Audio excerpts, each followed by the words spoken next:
Friends, তো দেখো আমি রাসমেলা দেখতে গিয়ে আমার সাথে কি ঘটলো আজ আমি তোমাদের সাথে পুরোটাই শেয়ার করে নিচ্ছি।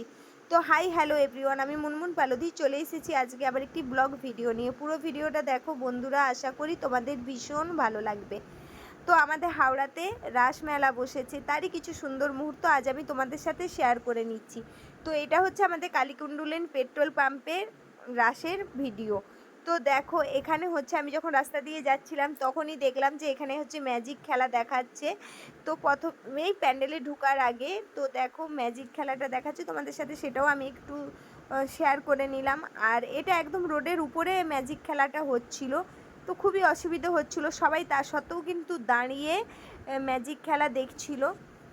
আমিও ভাবলাম যে আমার মিষ্টি মিষ্টি বন্ধুদের সাথে শেয়ার করব, তো আমিও কিছুটা ফুটেজ কালেক্ট করে নিলাম। তো দেখো এখানে হচ্ছে এই যে ম্যাজিক দেখাচ্ছে এই দিদিভাই, খুব ভালো লাগছিল, কিন্তু বেশিক্ষণ দাঁড়িয়ে করতে পারলাম না, তার কারণ একদম মেন রোডের উপর খেলাটা হচ্ছিল, প্রচুর গাড়ি যাচ্ছিল।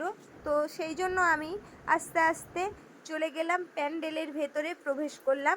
তো হচ্ছে আর গোটা মানে পুরো রাস্তাটা কিন্তু দেখো আলোর কাজে ভর্তি, পুরো আলোর ছোট ছোট গেট করেছে, খুব সুন্দর, খুব ভালো লাগলো, চারিদিকটা পুরো আলোয় আলোকিত। আর হচ্ছে এইখানেই আমার সাথে একটা ঘটনা ঘটে, সেই ফুটেজটা আমি যদিও তোমাদের সাথে শেয়ার করতে পারলাম না, কারণ আমি না তখন ভিডিও করতে করতে ভীষণ ঘাবড়ে গিয়েছিলাম। আমার যা হঠাৎ করে হচ্ছে এখান থেকে মানে কোথায় চলে গিয়েছিলো আমি খুঁজেই পাচ্ছিলাম না, বুঝেছো তো। তারপর আমি ভাবলাম বাবা কোথায় চলে গেল, আমি খুব ঘাবড়িয়ে গিয়েছিলাম। তো তারপরে দেখলাম না আমি প্যান্ডেলের ভেতর প্রবেশ করেছি, কিন্তু সে প্রবেশ করেনি, সে প্যান্ডেলের বাইরেই ছিল, আর আমি পুরোটা তাকে খুঁজে ফেললাম আর খুব ভীষণ ভয় পেয়ে গিয়েছিলাম। তো যাই হোক, এই যে দেখো রাধাকৃষ্ণ রাস মানেই তো জানো সেই রাধাকৃষ্ণরই হচ্ছে মেন ইয়া। তো হরে কৃষ্ণ, রাধে রাধে। তো তারপরে দেখো এখানে আমি মানে আমার সাথে ক্যামেরাম্যান আবার না গেলে আমি খুব ঘাবড়িয়ে যাই, যতটা পেরেছি যেমন করে আমি ভিডিওটা করেছি। আর দেখো এখানে কি সুন্দর ছোট্ট করে রাস সাজিয়েছিল, আর আমার ক্যামেরাম্যান হচ্ছে আমার ছেলে, তো ওর সামনে পরীক্ষা, ওই কারণেই ও যেতে পারেনি। তো আমি যেভাবে পেরেছি যতটুকু পেরেছি তোমাদের সাথে শেয়ার করেছি। জানি না আমার হয়তো এই যে এখানে একটু বেশি জুম করে নেওয়া হয়ে গেছে ফুটেজটা, ওই জন্য এই যে দেখো এখানে কিন্তু এটা জ্যান্ত কালী, একদম মানে হচ্ছে জ্যান্ত মডেল যেগুলো বলে রাসে যেগুলো হয়। আর তারপরে দেখো এখানে হচ্ছে মানুষ দাঁড়িয়ে আছে, কি দেখবে বলে বলো তো বন্ধুরা। ওরে বাবা দেখো কঙ্কাল, ওরে বাবারে, এইগুলোও কিন্তু ওই হচ্ছে ভীষণ ভয়ঙ্কর মানুষরাই কিন্তু সেজেছে। আর এখানে প্রচুর জোরে জোরে বক্স বাজছিল। দেখো বন্ধুরা, তোমরা কেউ ভয় পাচ্ছ নাকি? দেখো কি ভয়ঙ্কর দৃশ্য, আর নাচ করতে করতে এখানে সব থেকে মানে মুখোশটা খুলে পড়ে গিয়েছিল জানো তো। আর প্রচুর ভিড় হয়েছিল, দেখো সবার হাতে একটা করে ফোন আছে, সবাই ভিডিও করতে ব্যস্ত। এই যে এই দাদার ভাইয়েরই মুখোশটা খুলে পড়ে গিয়েছিল।